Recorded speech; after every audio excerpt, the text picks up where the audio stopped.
Addy soldiers, now I know what you're thinking. You're like, Rachel, why does it look like you threw hands with a tropical macaw? Did you get into a fight with somebody who was also icing a cake for a child's 5th birthday party? Why does it look like you dove face first into a Michael's Craft aisle? Believe it or not, friends, I was feeling like I needed to change it up a little bit, so I decided to do a fun, minty turquoise eye for fun. I didn't even do it dark. I just did it like a whisper of... My eyeshadow is like the La Croix of eyeshadows. Like someone thought of turquoise in the next room kind of look, you know? We're starting small. I need some more light. Oh god, no. Oh no, that's too much. That's... Alright, better. And it's so freaking hot in Vancouver right now.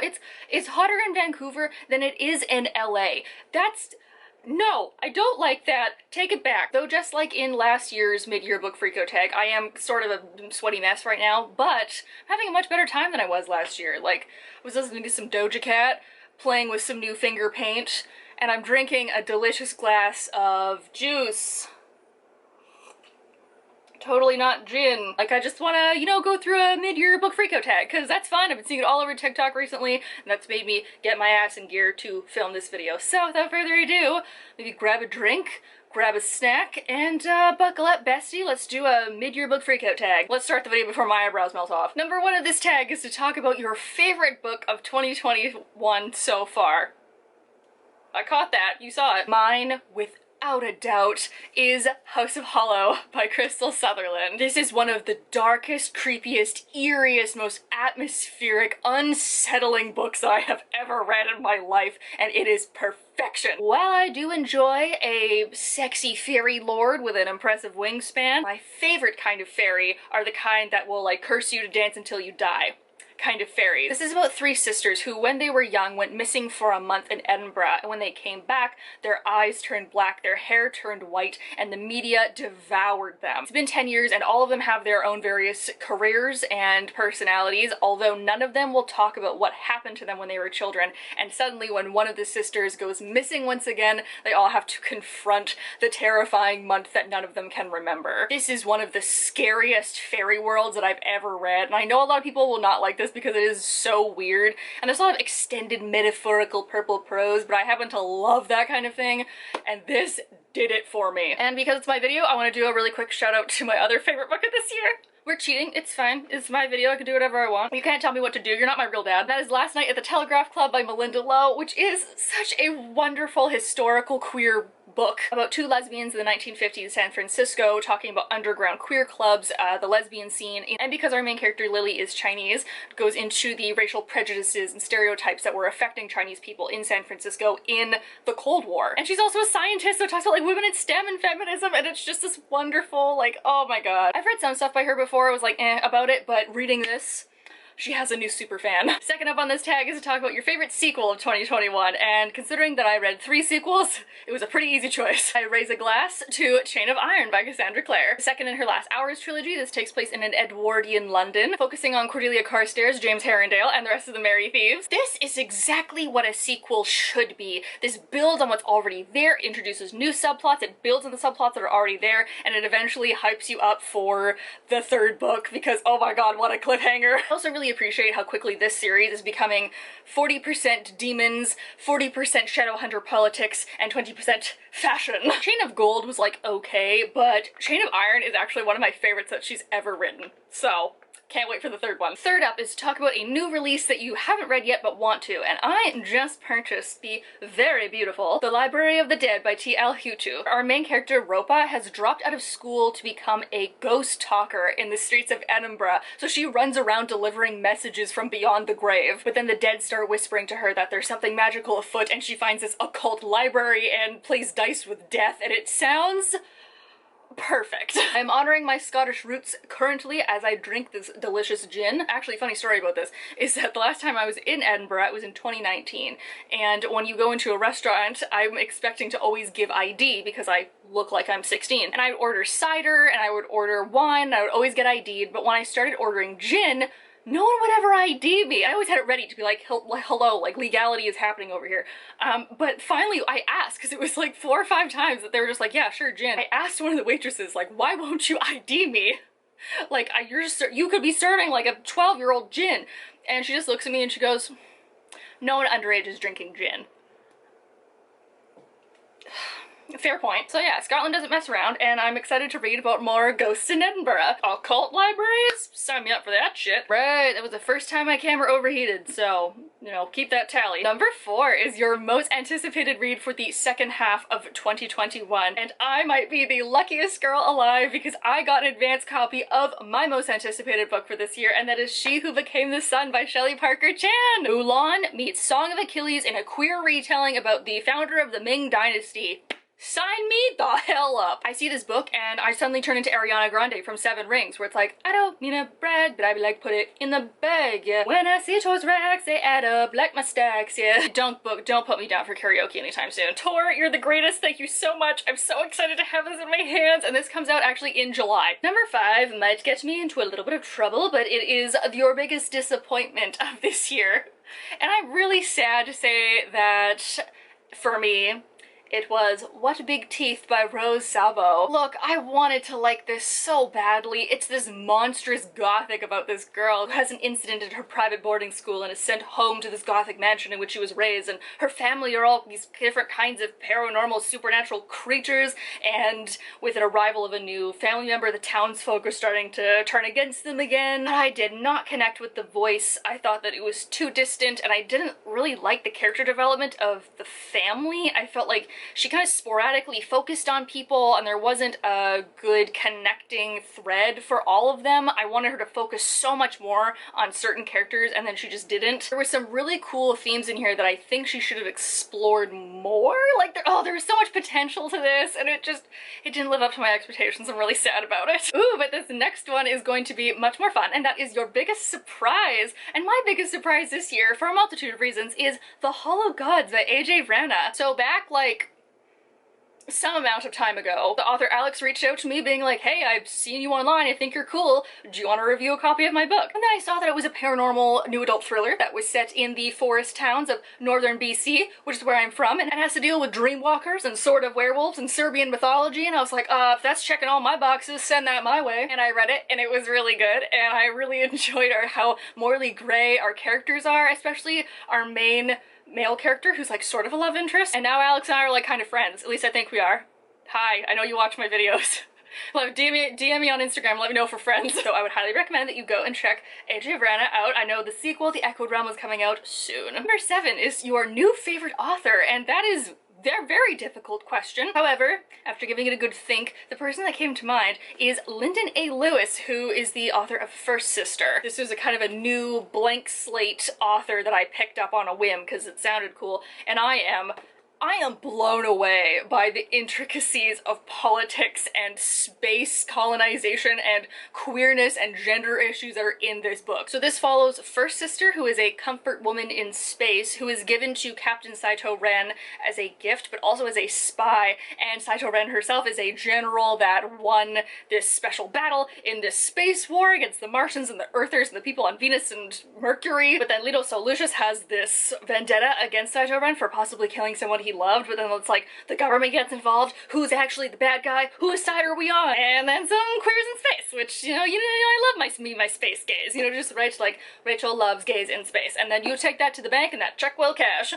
Oh, I just had to let my camera cool for 20 whole minutes. Cheers to summer. Where even are we? We're at number 8, which is to talk about your latest fictional crush. Now, full disclosure, I'm not somebody who gets a lot of fictional crushes.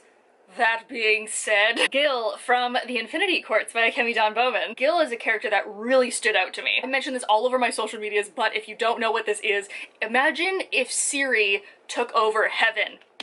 So this is about a girl named Nami who dies in a freak accident, but when her consciousness goes to heaven, it turns out that the smart device of Earth called Ophelia has taken over this waiting place, heaven, and she ends up joining with a band of rebel humans who still like have their souls and are trying to take down this AI who rules over the afterlife. It's bananas. The way this afterlife is set up is that there's multiple courts of AIs, and our love interest Gil comes from war, so he has gone literally through hell in this AI afterlife and now has joined the rebellion to try and take them down from the inside. Though I was skeptical at the beginning of this book because this whole enemies to lovers thing was like a little intense, and I was like, ooh, okay, interesting. Not quite sure how you're gonna come back from stabbing someone. He was a little harsh at first, but I will say that he redeemed himself quite well in this. And at the very end, I'm just like, Gil, my sweet baby dead cinnamon roll! Oh my god, he's involved in the plot twist of the year in this book. Oh my god, he's such an interesting character, and I really hope that they go further into that, but I don't know if this is a standalone or not. And if it is, I'm gonna act up! I not only enjoyed watching Nami's development, but Gil's development, and their development together, especially because he and Nami are very opposite in the way that they think about approaching these AIs. Watching her break down his walls and watching him encourage her into being a stronger person. Also, apparently he's still a snack even in the afterlife, and you know I love me a pretty boy. Now, very similar in tone, but not similar in personality at all whatsoever. Number 10. Wait, number 10 or number 9? Ah, fuck, number 9. Number 9 is to talk about your new favorite character, and this is a character that immediately came to mind. Like, I was writing down some, like, point form notes to talk about, and as soon as I got to this question, he popped into my head, and that is Jovis from The Bone Shard Daughter by Andrea Stewart. I raved about this book in, actually, there's a couple videos I mentioned it in. One of them will be up there if editing Rachel remembers and gets her shit together. This is a very unique and immersive Asian-inspired folklore fantasy world that has some of the coolest world building, where the Emperor uses magic to create these bone shard constructs, where he carves commands into bone and then, like, makes creatures with them. And one of our main characters is named Jovis, and he is a reluctant smuggler who ends up getting a really fun pet. He starts off as this slightly disgraced sailor and has also been, like, discharged kind of unhonorably from the military, but then he's soft-hearted when one of their islands just sinks. And then suddenly this takes him on this whole journey of reluctantly smuggling out children to stop the bone shard constructs. Truly everybody in this book has an amazing strong arc, but I personally really like Jovis because of the way that he waffles. He's not always trying to do the right thing. He's trying to do what he wants to do, and sometimes that is the right thing, but his morals are always in a good place. I like that he makes mistakes and is kind of trying to bargain for himself, but also people that he's lost and the new people that he learns to love. Again, plot twist at the end of this is like, I'm gonna rob a bank. Andrea Stewart, if you could just, like, hurry up on that sequel, that'd be great. Number 10 is supposed to be the book that you cried the most over this year, and I feel like I haven't cried at anything this year. Like, I've been a stone cold bitch in 2021. Wait. Nope, that's this bad boy. The audacity of Leigh Bardugo to make me feel so many deep things for people that don't exist.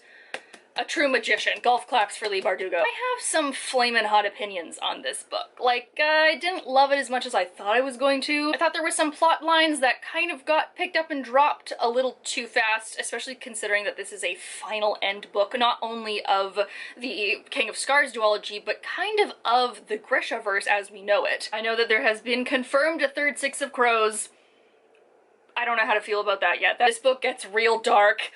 And that being said, I did cry a whole lot about this, specifically for Nina and Honey. Man, this book feels like Nikolai's monster has his claws in your heart. Like, oh my god, I think I was crying every other page in this. Oh, it's the third time my camera's overheated, and so am I. Please don't look at my eyebrows. So let's get back on track. Number 11 is a book that made you happy. A book that made me very happy this year is The House in the Cerulean Sea by TJ Klune. I know there's been some talk about TJ Klune recently, but after hearing what the Indigenous community has said on both sides of the argument, I have decided that I will continue to support him. I think everybody has read this book already, but in case you haven't, Linus Baker is our main character, who is a caseworker in the Department in charge of Magical Youth. And one day he is assigned to go visit the House in the Cerulean Sea, which is a boarding house for the most dangerous and unique of magical children, along with their headmaster, Arthur Parnassus, which... oh, what a name. And it's this wonderful, lovely, big found family book about learning to accept yourself and learning to accept others, discovering family in unexpected places, and falling in love with other people and yourself and the world that you live in. This is just like a queer hug of a book, and I love it so much. But now that I think about it, I think I'd cried over this book too, but it was happy tears this time. Is this book perfect?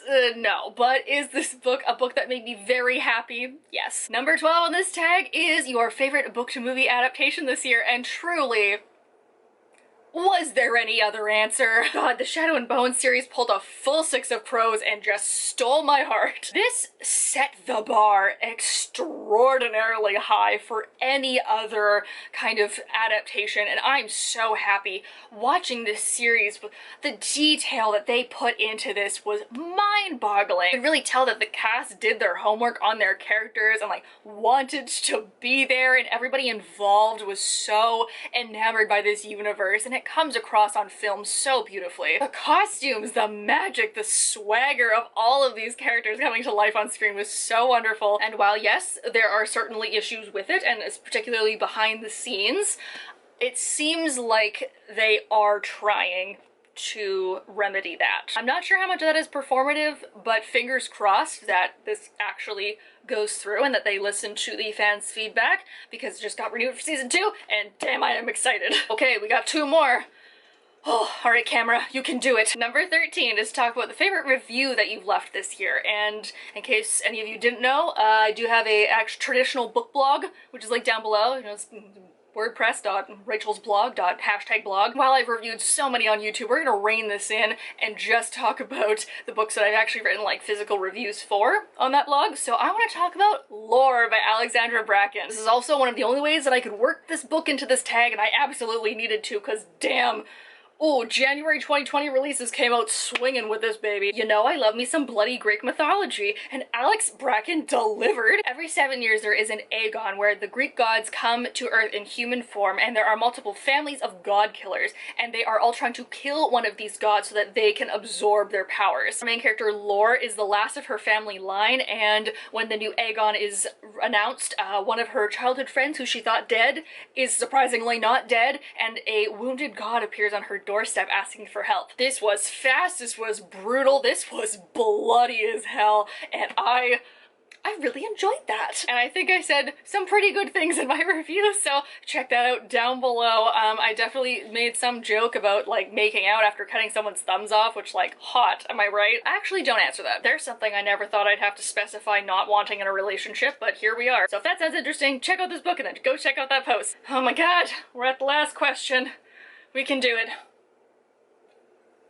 Here we go. And lastly, number 14 of the mid-year book freakout tag for 2021 is to talk about the most beautiful book that you have bought this year, and without a doubt, my mind immediately went to The Ones We're Meant to Find by Joan He. The artist of this cover, whose name I'm definitely going to mispronounce, I'm so sorry. I tried to find how to say this online and I absolutely cannot find it, but it is Akut Adogdu. If editing Rachel remembers, I will link their site down below, because they have the coolest, surrealist, naturalistic, but still human type of art that I find so stunning. If you know this book, you know this cover is perfect, because it's about 2 sisters in this sci-fi universe where one of them goes missing, ends up on a deserted island with no memory other than the fact that she has a sister, and the other sister is trying to find her other sister. Then it takes place in this future green space dystopia that hovers above Earth, and Earth is like really fucked up, environmentally toxic and awful, and there's stuff about like AIs and cryogenic freezing tubes and doctors and disease and the way that we look at long life and environmentalism, like global warming. This is a really deep and unique sci-fi that I really enjoyed. I like how we go back and forth between the 2 perspectives,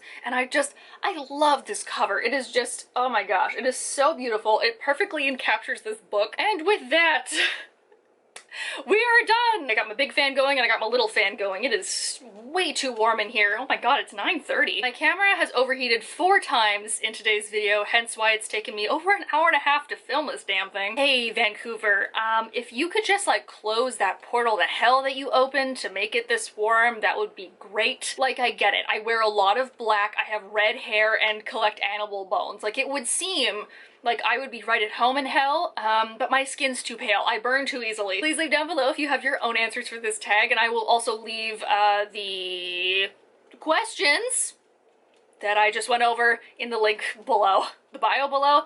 I'm so sorry, my brain has fully melted. I'm gonna do a longer intro, but I feel like I'm drowning in my own sweat, so we're just gonna leave it at that. You know where to click to like the video, you know where to click to subscribe. I hope you guys are all having a nice day wherever you are, and I will see you all next week. Bye!